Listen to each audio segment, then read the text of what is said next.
তোমাকে যদি উদ্যোগী হইতে হয়, তোমাকে ইনোভেটিভ হইতে হবে, নতুন নতুন রাস্তা খুঁজে বের করতে হবে। চিন্তা করলে হবে না যেটা হবে না। মন দিয়ে কেউ যখন নামাজ পড়ে ওই সময় তার ব্রেইনের মধ্যে আলফা ওয়েভ তৈরি হয়ে যায়। অনেক স্টুডেন্ট যে অল্প পড়ে ভালো করে সেই বুদ্ধি আজকে আমরা ইনশাল্লাহ শেয়ার করব। দেখা যায় যেই ছেলে মেয়ের কোনো বুদ্ধি শুদ্ধি নাই, কাউকে আল্লাহর রাস্তায় দিয়ে দাও আল্লাহর রাস্তায় দিল, কিন্তু দেখা যাচ্ছে সেও হাফেজ হয়ে আসছে। একটা মানুষ হালালভাবে চলতে চায়, বা দুর্নীতি চারদিকে যখন ছেয়ে যায়, সে চাইলেও হালালভাবে চলতে পারে না অনেক ক্ষেত্রে।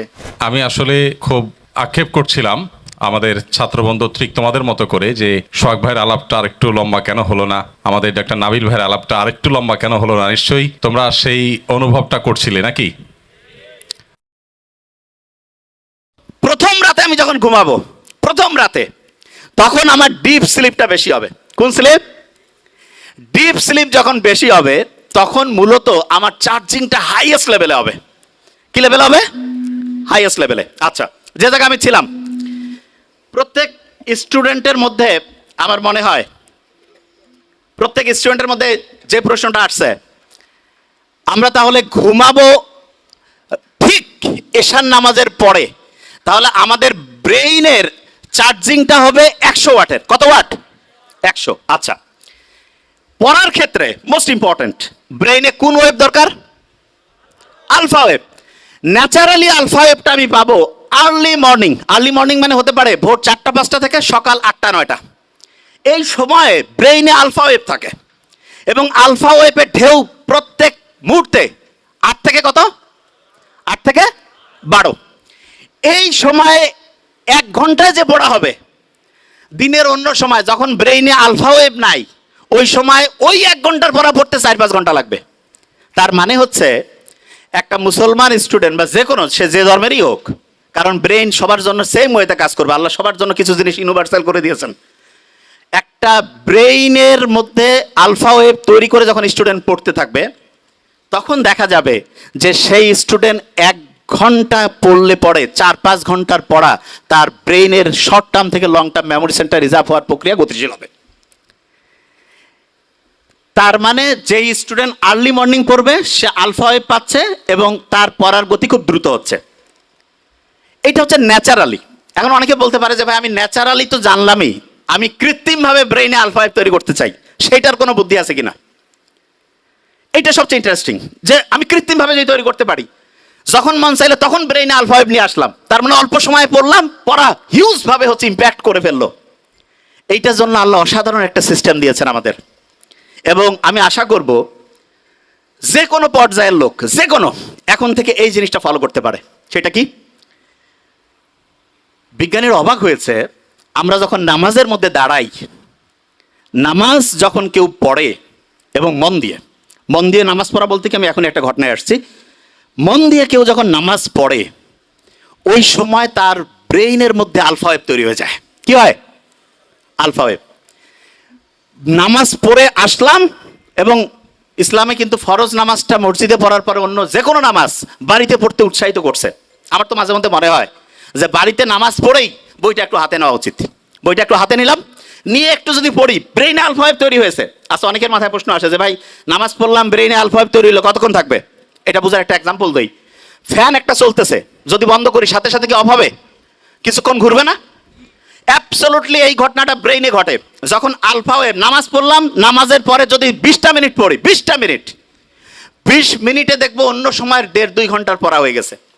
তাইলে আর্লি মর্নিং 4-5 ঘন্টা, আর প্রত্যেকবার নামাজ পড়ছি, নামাজ পড়ার পরে যদি 20 থেকে 25 মিনিট করে পড়ি, ইনশাল্লাহ ব্রেইনে দেখবো 20 মিনিটে 2-2.5 ঘন্টার পড়া হয়ে যাবে। তার মানে বাকি টাইম অন্য যে কোনো কাজই করি না কেন, ইনশাল্লাহ আমার পড়া, একাডেমিক, তারপরে অ্যাডমিশন, যেই লেভেলে আমি পড়তে চাই, ইনশাল্লাহ অসাধারণ প্রিপারেশন হয়ে যাবে।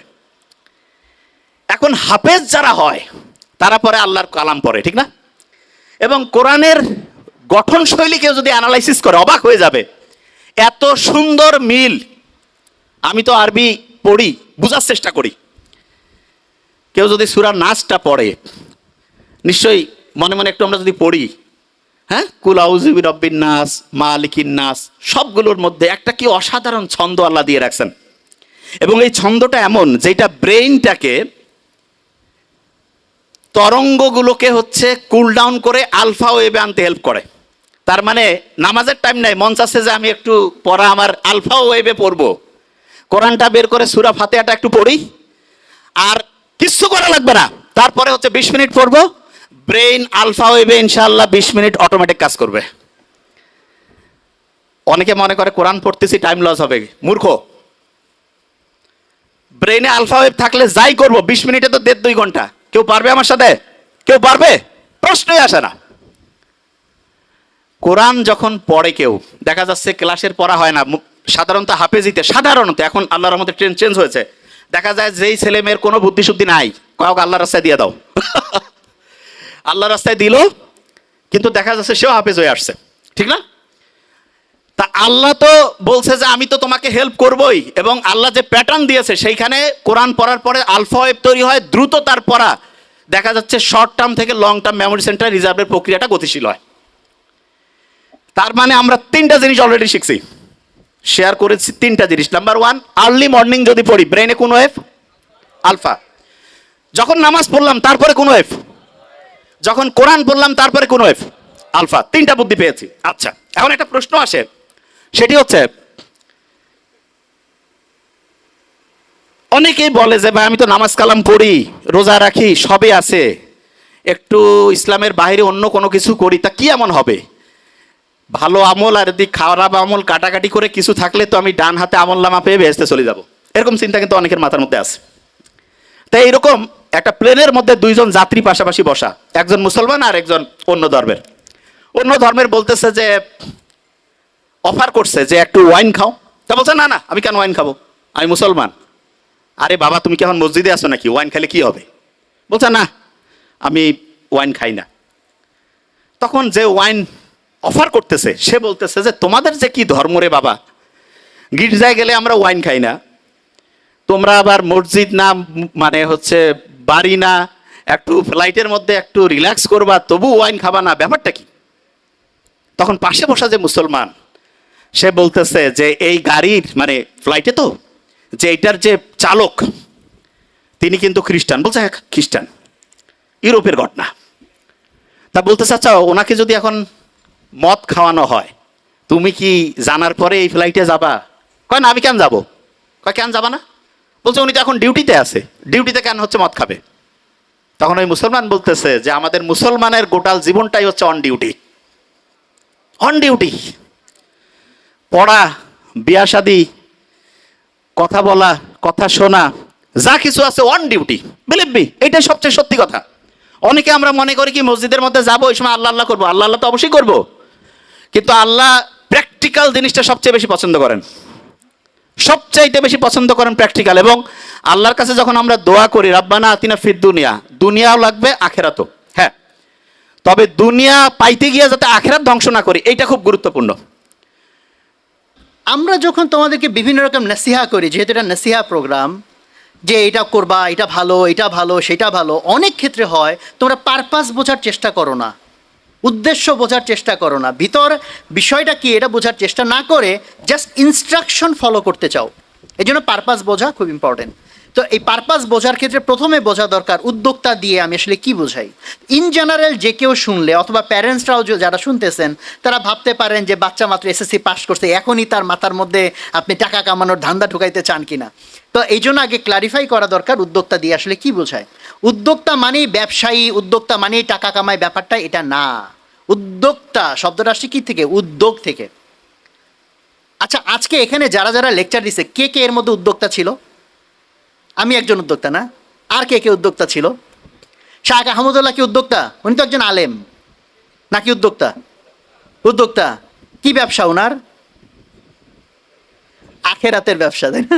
এই ডক্টর নাভেল ভাই মাত্র লেকচার দিয়ে গেল, উনি কি উদ্যোক্তা? তোমাদের মধ্যে কারা কারা উদ্যোক্তা বলো দেখি? একজন হাত তুলছে, তাও আবার নামাই নিছে ভয়ে, যে ভাই আমরা তো ছাত্র মানুষ, আমরা কিসের উদ্যোক্তা এখন? উদ্যোক্তা মানে যে উদ্যোগ নেয়, উদ্যোক্তা মানে যে একটা সমস্যা দেখে জাস্ট মনে কর ভাই আমার কি করার আছে, আরে এটা অমুকের দোষ, তমকের দোষ, কাউকে একটা জাস্ট দোষ দিয়ে সে পাশ কেটে গেল, এটা না। উদ্যোক্তা হচ্ছে ওই মানুষ যে একটা প্রবলেম দেখে, নট নেসেসারি দুনিয়ার সব প্রবলেম সে সলভ করবে, বাট যে প্রবলেমটা তার কাছে খুব ইম্পর্টেন্ট সেই প্রবলেমটাকে সে ওন করে, আন্তরিকভাবে সে ধারণ করে এবং এইটার সমাধানের জন্য সে প্রচেষ্টা চালায়, বারবার ইভেন ট্রাই করে এবং এটাকে সে সলভ করার চেষ্টা করে। এই রকম অ্যাটিটিউড যাদের, তাদেরকে আমরা বলি উদ্যোক্তা। তুমি এখান থেকে যাচ্ছ, দেখলে ওখানে ময়লা পড়ে আছে বা একটা ইট পড়ে আছে, অন্য কেউ যেতে গেলে এই ইটে ধাক্কা খেয়ে ব্যথা পেতে পারে, তুমি দেখলা ইগনোর করে চলে গেলা, তাহলে তুমি উদ্যোক্তা না। কিন্তু তুমি ভাবলা আচ্ছা ইটটা আমি সরাই, তাহলে অন্য ভাইরা কষ্ট থেকে বেঁচে যাবে, তাহলে তুমি কি উদ্যোক্তা হয়ে গেলা। ফলে উদ্যোক্তা হওয়ার জন্য অনেক বড় হইতে হবে, অনেক ডিগ্রি লেখা লাগবে, এরকম না। It's an attitude. এটা প্রথমত কি, উদ্যোক্তা হচ্ছে একটা অ্যাটিটিউড, একটা দৃষ্টিভঙ্গি। উদ্যোক্তা একটা দৃষ্টিভঙ্গি। তো আমরা বুঝলাম যে উদ্যোক্তা একটা দৃষ্টিভঙ্গি। এই উদ্যোক্তা হওয়ার দরকারটা কি? সো প্রথমত তুমি যদি জাস্ট ব্যক্তি হিসেবে চিন্তা করো, তোমার লাইফে অনেক রকম প্রবলেম আছে, সেটা সমাধানের জন্য তুমি উদ্যোক্তা অ্যাটিটিউড নিতে পারো। একইভাবে তোমার পরিবারের মধ্যে, তোমার সমাজের মধ্যে, তোমার রাষ্ট্রের মধ্যে, ইভেন টোটাল পৃথিবীর মধ্যে, উম্মার মধ্যে কত রকম প্রবলেম আছে, যে প্রবলেমগুলোর ক্ষেত্রে আমরা ভাবতেছি ভাই আমার কি করার আছে। আর উদ্যোক্তা অ্যাটিটিউড হচ্ছে যে না, আমারও অবশ্যই কিছু করার আছে। তা আমি যদি উদাহরণ দেই, সারা পৃথিবীর মধ্যে এখন কি প্রবলেমের কোনো শেষ আছে? তা আজকে ফিলিস্তিনে কি হইতেছে, রাফাতে কি হইতেছে, তুমি ভাবতেছো ভাই আমার কি করার, হ্যাঁ আমার কষ্ট লাগতেছে, বাট আমার কি করার আছে, আমি একটা সাধারণ মানুষ, আমার নাই টাকা পয়সা, আমার নাই নেটওয়ার্ক, আমার নাই তেমন কোনো জ্ঞান বুদ্ধি, আমি কি করব। একইভাবে যত রকম প্রবলেম, রাস্তায় যাচ্ছ হয়তো যানজট, তুমি ভাবতেছো ভাই যানজট এটা তো সরকারের বিষয়, আমি কি করব। এই হচ্ছে না, সেই হচ্ছে না। দেখো আমরা কমপ্লেইন তো করতেছি, তাই না? হাজার রকম জিনিস নিয়ে আমাদের কমপ্লেইন তো আছে, বাট কমপ্লেইনের সমাধান আমি কিভাবে করব, সেই অ্যাটিটিউডটা যদি আমার না থাকে, তাহলে আমি উদ্যোক্তা হব না। তো ফলে আমি তোমাদেরকে প্রথমত বলবো যে এই অ্যাটিটিউডটা ধারণ করো, ছোট ছোট ছোট ছোট বিষয়ের উদ্যোগ নাও, বিকজ তোমাকে অনেক বড় ধরনের উদ্যোক্তা হওয়ার জন্য প্ল্যান করা উচিত। কারণ দুনিয়ার ভিতরে অনেক বড় বড় সমস্যার মধ্যে দিয়ে আমরা আসি, অনেক বড় বড় সমস্যার মধ্যে দিয়ে আমাদেরকে চলতে হচ্ছে। কথার কথা, ধরো যে দুর্নীতি, একটা মানুষ হালালভাবে চলতে চায়, বাট দুর্নীতি চারদিকে যখন ছেয়ে যায়, সে চাইলেও হালালভাবে চলতে পারে না অনেক ক্ষেত্রে। তো এটা কি সমস্যা না? তো এটা কি সমাধান করতে হবে না? এরকম আমি যদি আরও এক্সাম্পল দিতে দিতেই তো ধরো আজকের দিন পার করে ফেলা সম্ভব। সো এই জন্য এই অ্যাটিটিউডটা আমি বিশেষ করে ধারণ করতে বলবো, তোমার ব্যক্তিগত জায়গা থেকেও, রাষ্ট্রীয় জায়গা থেকেও এবং উম্মার জায়গা থেকে। উম্মার জায়গা থেকে যদি তুমি চিন্তা করো, যেহেতু এটা আসুন্নাহ ফাউন্ডেশনের প্রোগ্রাম, আমরা ওই উম্মা কেন্দ্রিক চিন্তাটাকে উদাহরণ হিসেবে যদি নিয়ে আসি, তো আজকে সারা দুনিয়াতে মুসলমানের যত প্রবলেম এই লিস্ট করলে তুমি দেখো যে ফিলিস্তিনে যা হইতেছে আমরা কেউ কিছু করতে পারতেছি না। অনেকে ভাবতেছো অমুক কেন তমুক করে না, তমুক কেন অমুক করে না, এই হয় না কেন হয় না, সেই কেন হয় না। তার মানে বুঝতে হবে জিনিসটা নিশ্চয়ই সহজ না, জিনিসটা অনেক জটিল হয়তো। তাহলে তুমি যদি এই জটিলতার ভিতরে যাও, এটা যদি আমি অ্যানালাইসিস করার টাইম পাইতাম হয়তো 1-1.5 ঘন্টা সময় নিয়ে, তাহলে দেখাইতাম প্রবলেমগুলো কত লেয়ারে তৈরি হয়েছে এবং প্রত্যেকটা লেয়ারে আমাদের কত বেশি উদ্যোক্তা দরকার।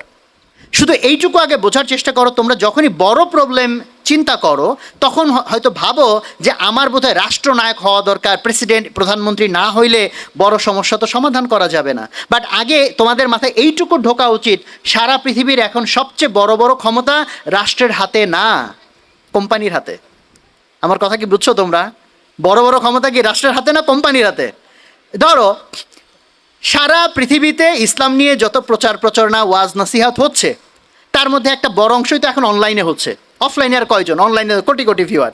অ্যান্ড ফেসবুক আর ইউটিউব মিলে যদি ডিসিশন নেয় যে আমাদের প্ল্যাটফর্মগুলোতে আমরা কোনো ইসলামিক কন্টেন্ট অ্যালাউ আর করব না, তুমি দেখো যে রাতারাতি কত বড় সর্বনাশ তাদের দ্বারা করা সম্ভব। এবং এই ফিলিস্তিন ইস্যুতেও দেখো সমস্ত রকম ফিলিস্তিন রিলেটেড তাদের দিকের কন্টেন্টগুলো তারা পপ আপ করতে দিচ্ছে না, সামনে আসতে দিচ্ছে না। আমার পরিচিত এক ফ্রেন্ড কয়েকদিন আগে ফেসবুক থেকে চাকরি ছেড়ে দিল এই কষ্টে, যে তারা ফেসবুকে ইন্টারনালি কারেক্ট করার চেষ্টা করছে, বাট চেষ্টা সফল হয় নাই। তুমি এখন দেখো যে আমাদের মূলত আমাদের প্রতিবাদ হয়ে গেছে বয়কটমূলক। বয়কট তো একটা প্রতিক্রিয়াশীল প্রতিবাদ, যে আমি ভাই কিছু করতে পারতেছি না, তাও তোমার জিনিস নিলাম না। বাট আমাদের নিজেদের ফেসবুক তাইলে কই, আমাদের নিজেদের ইউটিউব তাইলে কই? তুমি কি মনে করতেছো না রাষ্ট্র গঠন করার চেয়েও এগুলো বড় কাজ? যে রাষ্ট্র তোমাকে আজকের দিনে কতগুলা জিনিসে তোমাকে প্রভাবিত করছে, আজকের দিনে কতগুলা ধ্যান ধারণা তোমার মাথার মধ্যে ঢুকাচ্ছে। আর কোম্পানিগুলা, রাষ্ট্র যদি আজ থেকে 20 বছর আগে বলতো তুমি সারাদিন কোথায় যাও, কি বলো, কি করো, সব আমাকে এই তথ্য দেওয়া লাগবে, আমরা হয়তো আন্দোলন করতাম যে কেন আমি রাষ্ট্রকে সব তথ্য দিব। বাট অলরেডি কি সারাদিন ধরে গুগল ফেসবুকে আমি তথ্য দিচ্ছি না? তাহলে আমি এখন কি করতেছি, কি যাইতেছি, কি খাইতেছি, কার সাথে চলতেছি, সব কি তারা জানে নাকি জানে না? জানে। তো প্রযুক্তির জায়গা থেকে বলো, সমস্তগুলো জায়গা থেকে বলো, যত রকম প্রবলেম সেটা দেখো, সেটা সমাধান। ধরো তুমি বলো যে আমার ইনকাম হারাম, যেহেতু এটা আমি একটা এক্সাম্পল হিসেবে দিলাম ভাই, চারদিকে সুদী ব্যবস্থা ইত্যাদি ইত্যাদি, সারা পৃথিবীর এই যে ধরো মনিটারি কন্ট্রোল, এটা রাষ্ট্রের হাতে যতটুকু, তুমি যদি অনেক ভিতরে যাও দেখবা এখানে বিশাল একটা অবদান কোম্পানিদের, দ্য কর্পোরেশনস। ফলে এই রকম জায়গা থেকে আমি বরং তোমাদেরকে উদ্বুদ্ধ করতে চাই যে তুমি বরং তোমাকে মনে করো না যে আমার ক্ষমতা কম, আমি এই রাষ্ট্রনায়ক না হইতে পারলে মনে বড় কিছু করতে পারবো না। রেদার তুমি যদি মুসলমান হও, উম্মার কষ্ট যদি তোমার মধ্যে অনেক পেইন তৈরি করে থাকে, তাহলে আমি বলবো তোমার উদ্যোক্তা অ্যাটিটিউড তৈরি করে এখন থেকেই ধাপে ধাপে ছোট থেকে আরও বড় উদ্যোগ নেওয়ার মতো অ্যাটিটিউড এবং অভ্যাস তোমার তৈরি করা উচিত, যাতে উম্মার প্রয়োজন সবচেয়ে বড় বড় যে কাজ দুনিয়ার মধ্যে হওয়া দরকার সেই কাজগুলো তোমার দ্বারা হয়। সো এখন এইটা জায়গাটা আমি পারপাসের জায়গাটা ক্লিয়ার করার চেষ্টা করলাম। সো অনেকে মনে করতে পারে আমি উদ্যোক্তা হব সো দ্যাট আমি অনেক বড় টাকা কামাইতে পারি, আমি অনেক বড় ফেম কামাইতে পারি, তাহলে তো আমি বলবো ওই মামুনের মতো হয়ে যাবে, ভালো হইতে গিয়ে খারাপ হয়ে যাবে। সো আমরা টাকা কামানো বলো, ক্ষমতা কামানো বলো, যা কিছু হোক সেটা আমরা যদি কামাই, আমাদের নিয়ত হইতে হবে এটা আল্লাহর রাজি খুশির জন্য, উম্মতের কল্যাণের জন্য। জাস্ট এটা আমার অ্যারোগেন্সের জন্য না, আমার ভাব মারার জন্য না। তো বাকি এই পারপাস যদি ক্লিয়ার হয়, কাজের ক্ষেত্রগুলো যদি আস্তে আস্তে তোমাদের ক্লিয়ার হয়, কারণ যদি তখন তুমি ফিল্ডের ভিতরে ঢুকবা, তুমি যদি জাস্ট প্যাসিভ হও, লাইক এটা একটা প্রবলেম ভাই, অমুকের দোষ তমুকের দোষ, তুমি কখনো উদ্যোক্তা হবা না। রেদার তুমি যদি ভিতরে ঢুকো, প্রবলেমটা কেন হইলো, কীভাবে হইলো, সমাধানটা কেমনে আনা সম্ভব, এইভাবে যদি তুমি চিন্তা করা শুরু করো, দেখো কত রকম বুদ্ধি চলে আসে। দেন সেটা যদি আসে, এখন নেক্সট আমি কীভাবে এটাকে ইমপ্লিমেন্ট করব। তো উদ্যোক্তা হওয়ার জন্য কী কী করণীয়, এটা তো অ্যাকচুয়ালি ছোটো টপিক না, অনেক বড় টপিক, অনেক রকম এলিমেন্ট এর মধ্যে আছে। জাস্ট আমি ছোট্ট আরেকটা গল্প বলবো, যা আমার আলোচনাটা বোধহয় একটু বেশি ভারী ভারী হয়ে যাচ্ছে কিনা, তো যাতে তোমাদের গল্প যেহেতু মানুষের মনে থাকে, গল্পের মধ্যে দিয়ে অন্তত উদ্যোক্তা হওয়ার জন্য ছোট কিছু উপাদান তোমার মাথায় ঢুকে যে এই উপাদানগুলো অন্তত আমার লাগবে। আমি যে গল্পটা বলবো, এই গল্পটা মেবি তোমরা কেউ শুনো নাই, নাকি তোমাদের শোনা গল্প বললে ভালো হয়? কোনটা বলবো? না শোনা গল্প না, মানে নতুন জিনিসটায়। তো আমি যে গল্পটা বলবো, আমার মনে হয় তোমরা এই গল্পটা কেউ শোনো নাই। গল্পের শিরোনাম হচ্ছে খরগোশ আর কচ্ছপ। তোমরা হাসলা কারণ আরে ভাই এটা কোনো গল্প হইলো, তো সবাই জানে। তা আমি তারপরেও বলি, এমন তো হইতেই পারে দুনিয়ার সব খরগোশ কচ্ছপের গল্প এক না। খরগোশ আর কচ্ছপ নিয়ে কি দুনিয়াতে একটা গল্প হওয়া সম্ভব, নাকি অনেক গল্প হওয়া সম্ভব? অনেক গল্প হওয়া সম্ভব। তো তাহলে আমরা একটু দেখি যে এই গল্পের মধ্যে আবার একটু ভ্যারিয়েশন আনা যায় কিনা। তো প্রথমটুকু তোমরা আন্দাজ করছো, ঠিক আছে, যে খরগোশ আর কচ্ছপের প্রথম অংশটা ওইটাই একটা গল্প, যে কচ্ছপ জিতে গেছে, খরগোশ হেরে গেছে দৌড় প্রতিযোগিতা। এইটুকু তার বলার দরকার নেই, তোমরা জানো কেন হেরে গেছিল। খরগোশ প্রথমত অ্যারোগেন্স দেখাইছে, আরে আমি তো একটু করলেই হয়ে যাবে, একটু রেস্ট নিয়ে নেই, তাই না? তো এটা এক ধরনের তার একটা অধ্যত্ত অ্যারোগেন্স ছিল, যে অ্যারোগেন্স তাকে হারায় দিছে। এবং আমরা এটাকে বলি যে কি, ওখান থেকে আমরা কি শিখছিলাম, slow and steady wins the race. Steady মানে কি, যে লেগে থাকে, কন্টিনিউয়াসলি এফোর্টটা চালায় যায়। তো খরগোশের ওইটা একটা প্রবলেম, সে লেগে থাকে নাই, সেটাও তার অ্যারোগেন্সের কারণে হয়েছে। সে মনে করছে লেগে থাকতে হবে না, হয়ে যাবে। বাট এই গল্পের মধ্যে একটু সমস্যা আছে। গল্পের মধ্যে শিখাইছে slow and steady wins the race. এই যে স্লো শব্দটা, এটা তো একটা প্রবলেম। আজকের জামানা যে গতিতে আগাচ্ছে, তুমি যদি স্লো হই, উদ্যোগ একটা নিতে 30 বছর পার করে ফেলাইলাম, এটা দেখি কাজ হবে? হবে না। তাহলে গল্পের একটু মেরামত দরকার। তো গল্পের একটু আমরা মেরামতের চেষ্টা করি। তো গল্পের সেকেন্ড ভার্সন, আগের বার খরগোশ যখন হেরে গেল, তো খরগোশের তো প্রচণ্ড মেজাজ খারাপ, হারছে তো হারছে, তাও কার কাছে হারছে? কচ্ছপের কাছে আসছে। এটা কিন্তু মানিজ্যতের বিষয় না।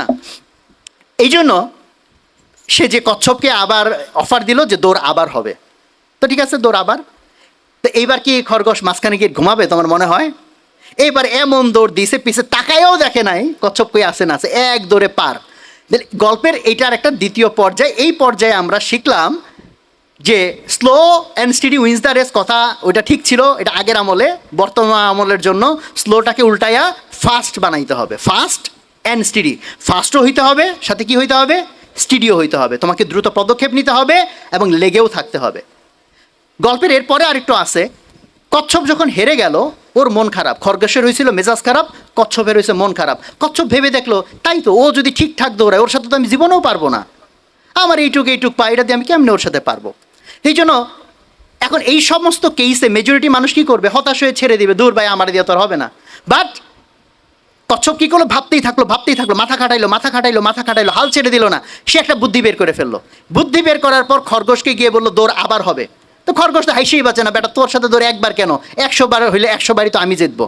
বাট কচ্ছপ সাথে একটা শর্ত দিল যে দৌড় হবে কোন রাস্তা দিয়ে এটা আমি ঠিক করে দিব। বললো রাস্তা তো কোনো ব্যাপার না, রাস্তা একটা হইলেই হয়েছে। তো কচ্ছপ রাস্তা ঠিক করছে এরকম যে ফিনিশিং লাইনে যাওয়ার আগে মাঝখানে হচ্ছে নদী। নদী হইলে সুবিধা কি, কচ্ছপ তো নদী সাঁতরায় পার হয়ে যাবে, খরগোশ কি সাঁতরাইতে পারে না। তো খরগোশ এক দৌড়ে নদী পর্যন্ত গেছে, যায় তো আর উপায় নাই। কচ্ছপ আস্তে আস্তে নদীর ধারে আসছে, আইসে খরগোশের দিকে তাকায় মিটি একটু হাসতেছে যে এখন কেন, হ্যাঁ। তারপরে সে সাঁতরায় পার হয়ে জিতে গেছে। তো এই গল্পের এই পর্যায় থেকে আমরা কি শিখলাম, আমরা শিখলাম তোমাকে যদি উদ্যোগী হইতে হয় তোমাকে ইনোভেটিভ হইতে হবে, নতুন রাস্তা খুঁজে বের করতে